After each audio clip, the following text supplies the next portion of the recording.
एक व्यक्ति था। वह एक संत जी के पास गया और कहता है कि संत जी, मेरा एक बेटा है।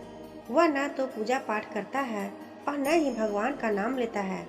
अब कुछ ऐसा कीजिए कि उसका मन भगवान में लग जाए। संत जी कहते हैं, ठीक है बेटा, एक दिन तू उसे मेरे पास लेकर आ जा। अगले दिन वो व्यक्ति अपने बेटे को लेकर संत जी के पास गया। अब संत जी की उसके बेटे से कहते हैं, बेटा बोल राधे राधे। बेटा कहता है, मैं क्यों कहूँ। संत जी कहते हैं, बेटा बोल राधे राधे। वो इसी तरह से मना करता रहा और अंत तक उसने यही कहा कि मैं क्यों कहूँ राधे राधे। संत जी ने कहा, अब तुम मर जाओगे और यमराज के पास जाओगे। तब यमराज तुमसे पूछेंगे कि कभी भगवान का नाम लिया, कोई अच्छा काम किया, तब तुम कह देना कि मैंने जीवन में एक बार श्री राधा रानी के नाम को बोला है, बस एक बार। इतना बताकर वह चले गए।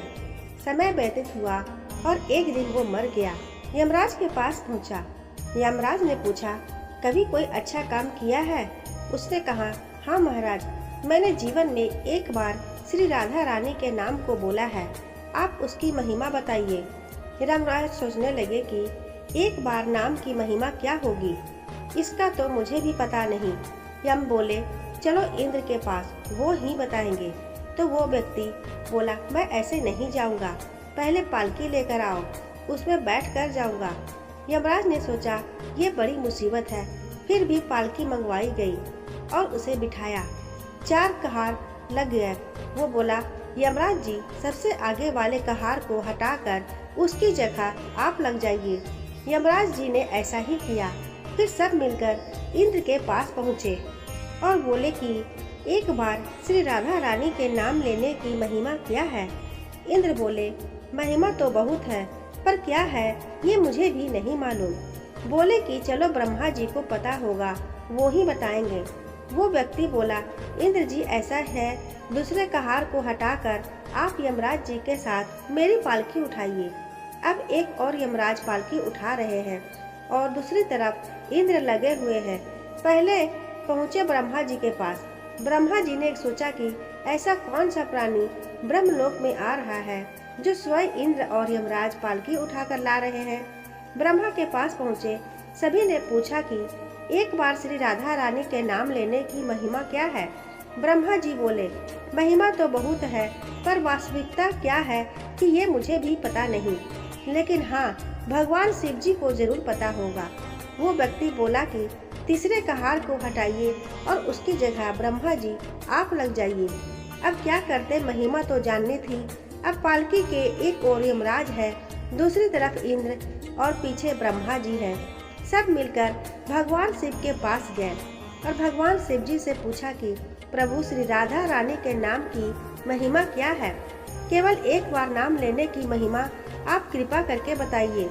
भगवान शिव बोले कि मुझे भी नहीं पता, लेकिन भगवान विष्णु जी को जरूर पता होगी। वो व्यक्ति शिव जी को बोला कि अब आप भी पालकी उठाने में लग जाइए। इस प्रकार ब्रह्मा, शिव, यमराज और इंद्र चारों उस व्यक्ति की पालकी उठाने में लग गए और विष्णु जी के लोक पहुँचे। विष्णु जी से पूछा कि एक बार श्री राधा रानी के नाम लेने की महिमा क्या है।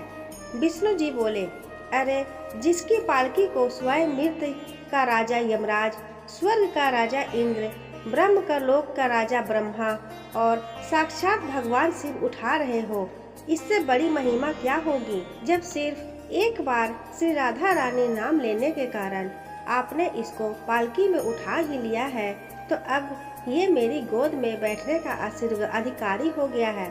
भगवान श्री कृष्ण ने स्वयं कहा है कि जो केवल राधा बोलते हैं तो सब काम छोड़कर खड़ा हो जाता हूँ, और जैसे ही कोई धा शब्द का उच्चारण करता है तो मैं उसकी ओर दौड़ लगाकर उसे अपनी गोद में भर लेता हूँ। बोलो राधे राधे। दोस्तों, राधे नाम की महिमा कहानी आपको कैसे लगी, हमें कमेंट करके ज़रूर बताइएगा। कहानी पसंद आई हो तो वीडियो को लाइक करें, अपने दोस्तों के साथ शेयर करें। चैनल को सब्सक्राइब ना किया हो तो सब्सक्राइब कर लें। धन्यवाद।